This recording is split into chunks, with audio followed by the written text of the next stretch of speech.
June 1953. 3 months have passed since the death of Joseph Stalin.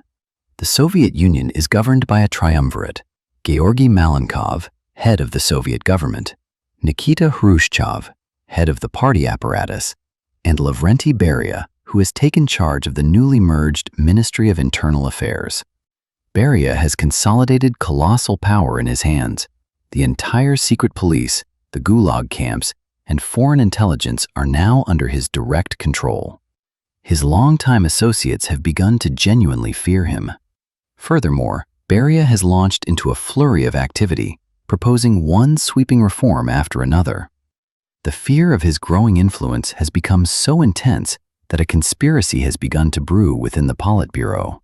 Its chief organizer is Nikita Khrushchev. June 26, 1953. Malenkov, in his capacity as head of government, convenes an emergency meeting of the Council of Ministers and senior members of the Politburo in the Kremlin.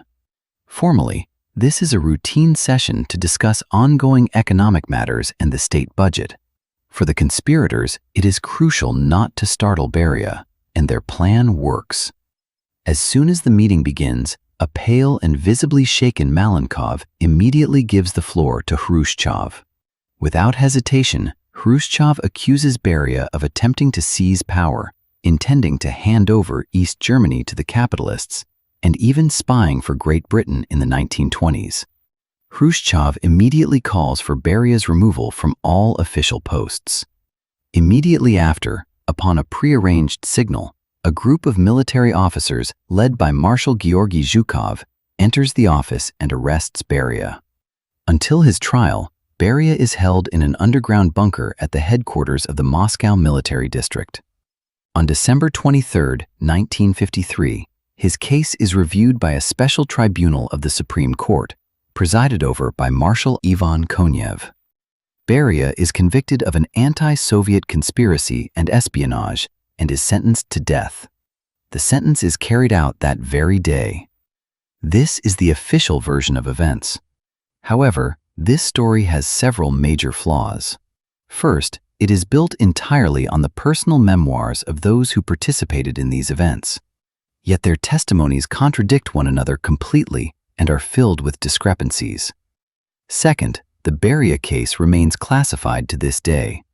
Furthermore, it is known that the physical files contain no original interrogation transcripts.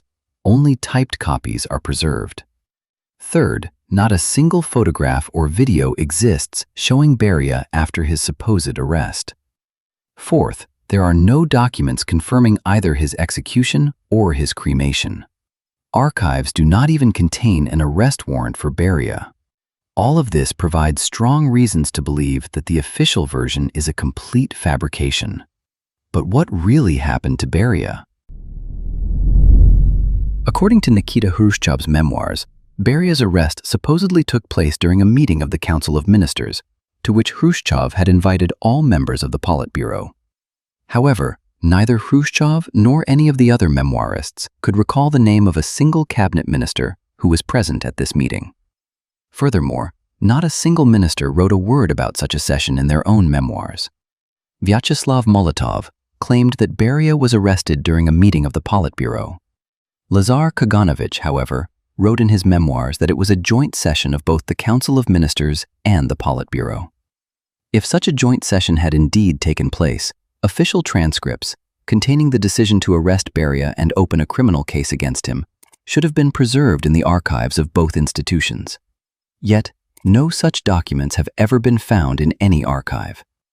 The official resolution on the investigation of the criminal, anti-people, and anti-state activities of Beria was passed at a Politburo meeting only on June 29th. That is, 3 days after his supposed arrest. In his memoirs, Marshal Zhukov insists that he was the one who led the military group that arrested Beria.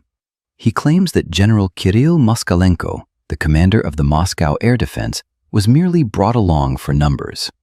However, Moskalenko's memoirs state the exact opposite, that he led the group himself and only took Zhukov along as a mere figurehead to give the operation weight. For military men, such confusion is highly irregular.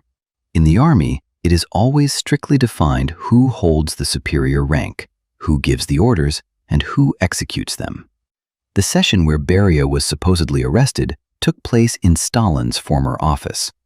Zhukov and Khrushchev frequently visited this office and knew its layout well.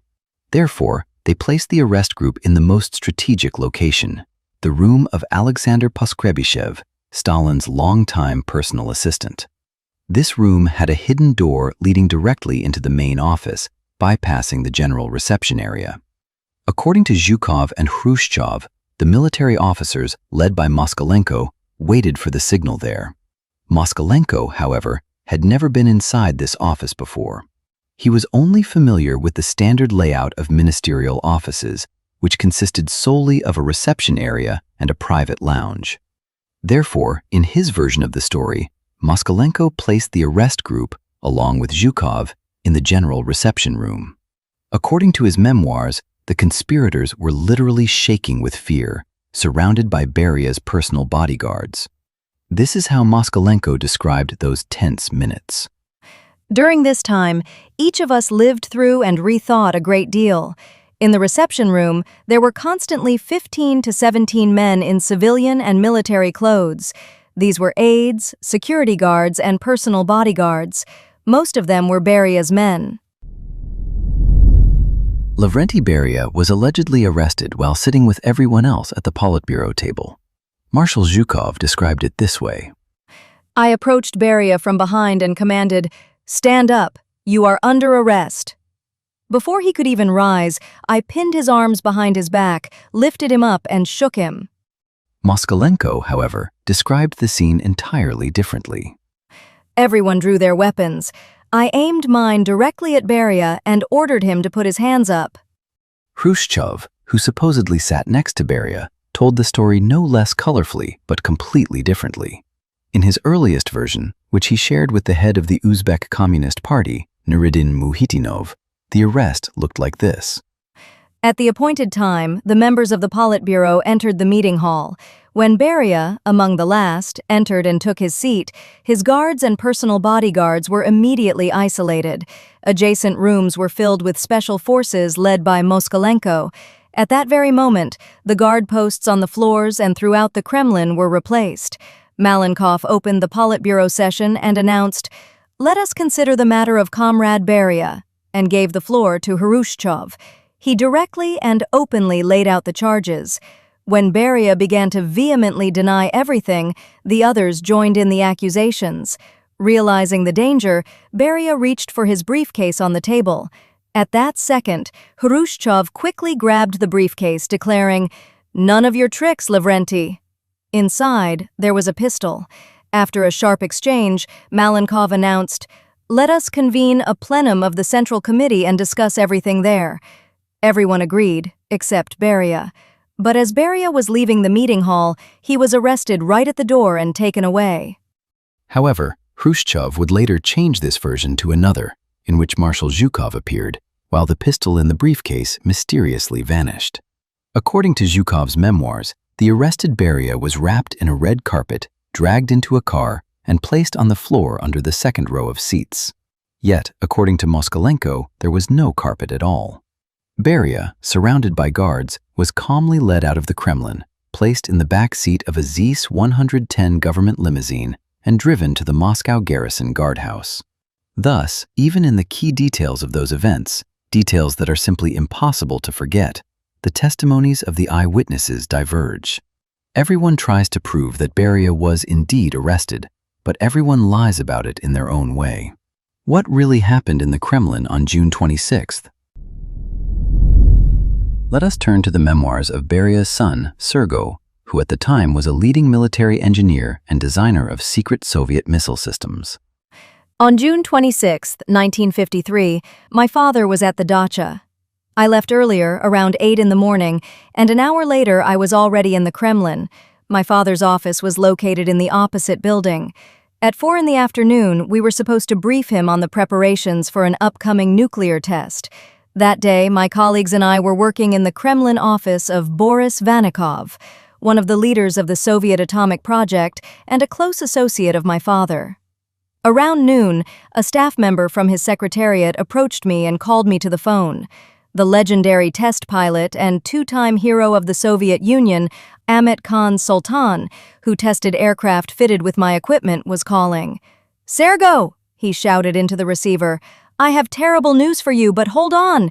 Your house is surrounded by troops, and your father, in all likelihood, has already been killed. I have sent a car to the Kremlin gates. Get in and drive immediately to the airfield. I am ready to fly you out before it is too late." I rushed to call my father's secretariat. The phones were dead. They had clearly been disconnected. No one picked up the phone at our dacha or our city apartment. Communications were completely cut off. I then told Vanikov everything. After hearing me out, he also started making calls, but through his own secure channels. That day, upon my father's initiative, an expanded session of the Politburo was scheduled to take place.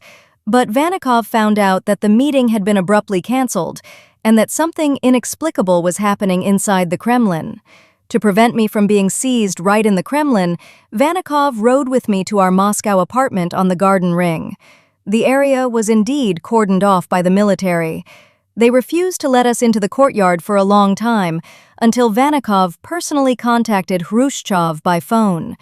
We were allowed through only after his direct permission, which once again confirmed Khrushchev's involvement in the unfolding events. The scene in the courtyard was horrific. The wall outside my father's room was literally riddled with heavy machine gun fire, the windows were shattered, and the doors were smashed in. While I was examining the ruins in shock, one of the guards ran up to me and whispered, "Sergo, they just carried someone out of the house on a stretcher covered with a tarpaulin." But he was not allowed to finish. Someone immediately called out to the guard, and he hastily disappeared. I never had the chance to ask him if my father was home during the assault. This version appears highly plausible. On June 26th, Lavrentiy Beria was most likely killed right in his own home during an armed assault. But this story has a continuation. From Sergo's memoirs. Many years later, Anastas Mikoyan tracked me down in Moscow at my daughter's apartment. He spent a long time assuring me that he had absolutely no involvement in my father's death. At the time, I did not know how fiercely Mikoyan had spoken out against Beria at the plenum of the Central Committee, so I believed his solemn oaths. But one phrase he dropped, seemingly by accident, I remembered forever. "Ah, dear Sergo, you can say anything you want when a person is no longer alive." Only decades later did I understand the terrifying subtext of that remark. According to the official version, Beria was initially taken to the Moscow Garrison Guardhouse and the following day transferred to an underground bunker at the headquarters of the Moscow Military District, where he was held until his trial. This raises a question. Why was he not placed in a standard prison? Were they afraid his supporters would attempt to break him out? Unlikely. The answer is far simpler. A prisoner who bore only a passing resemblance to Beria was kept in the bunker so that no one could properly identify him. To be precise, many people saw him, but none of them knew Beria personally by sight.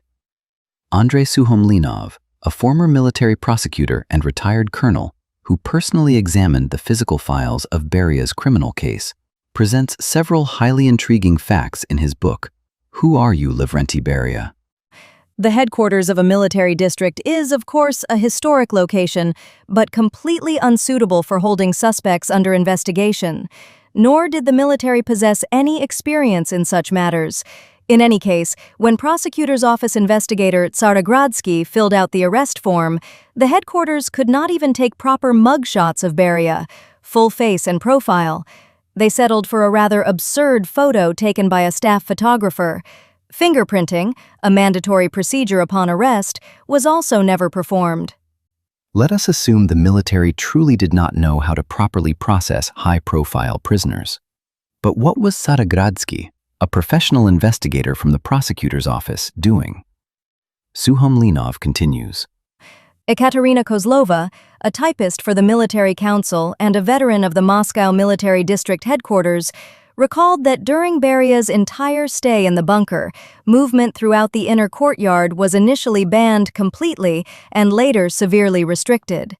The district's chief of staff, Colonel General Semyon Ivanov, ordered all windows on the first and second floors to be painted over in white paint so that no one could accidentally catch a glimpse of the prisoner. Many officers secretly scraped paint off the glass in their offices just to catch a glimpse of the famous prisoner. Kozlova herself did not need to do this, as she worked in the very building where the prisoner was brought. She saw him in the corridor several times and remembered a strange detail. He always wore a wide-brimmed hat, and his neck was tightly wrapped in a scarf, even in the summer heat. In the autumn and winter of 1953, he wore that exact same black coat. According to Kozlova, Prosecutor General Roman Rudenko himself regularly arrived for interrogations, accompanied by investigators and typists. So, what are we left with? The official registration procedure for the arrestee was never conducted. Fingerprints were never taken. Mandatory full-face and profile mugshots do not exist. Filed in the case is merely one strange, blurry photograph, supposedly taken by a staff photographer. The man in this photograph does indeed resemble Beria, but his face appears firm, and he looks 5 to 7 years younger. By 1953, the real Beria possessed distinct, sagging jowls. By all appearances, this photo was simply cut out from an old family album and pasted into the prisoner's file. And a profile photograph simply could not be found in the conspirator's family archives. The prisoner is held not in the prisons of the Ministry of Internal Affairs, where virtually every guard knew Beria by sight, but at the headquarters of the Moscow military district, where no one had ever seen him. Furthermore, the prisoner is escorted through the corridors wearing a pulled-down hat with his face muffled, even in the summer heat, making it impossible to distinguish his features. Thus, the primary question must be framed differently. Does a single piece of irrefutable evidence exist to prove that the man held in the headquarters bunker was truly Lavrentiy Beria? Here are the interesting facts Suham Linov presents regarding the case materials. In the criminal case files, I counted about 30 interrogation transcripts compiled personally by Prosecutor General Rudenko. This is a unique phenomenon.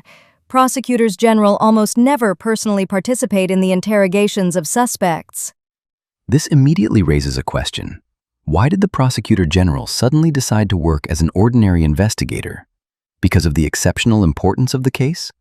Or because he simply could not entrust anyone else with this delicate and dangerous task, falsifying the interrogations of an already murdered minister? Incidentally, Roman Rudenko was appointed Prosecutor General just 3 days after Beria's so-called arrest. Why was the previous Prosecutor General, Grigory Safonov, abruptly removed from his post? Perhaps the conspirators simply needed their own, absolutely reliable man, who would obediently do all the dirty work. Suham Linov also writes about other oddities in the documents. 90% of the case file itself consists not of authentic documents and transcripts, but of typewritten copies, certified by Major Yoryeva of the Chief Military Prosecutor's Office. Where the originals are, one can only guess. No professional prosecutor would allow a criminal case to be sent to court without the originals. This is an unwritten, ironclad rule of investigation, and it was Rudenko who broke it. But did these originals ever exist at all? One could endlessly present new evidence that on June 26, 1953, Lavrentiy Beria was not arrested, but was cold-bloodedly murdered in his own home. But is it really necessary to do so?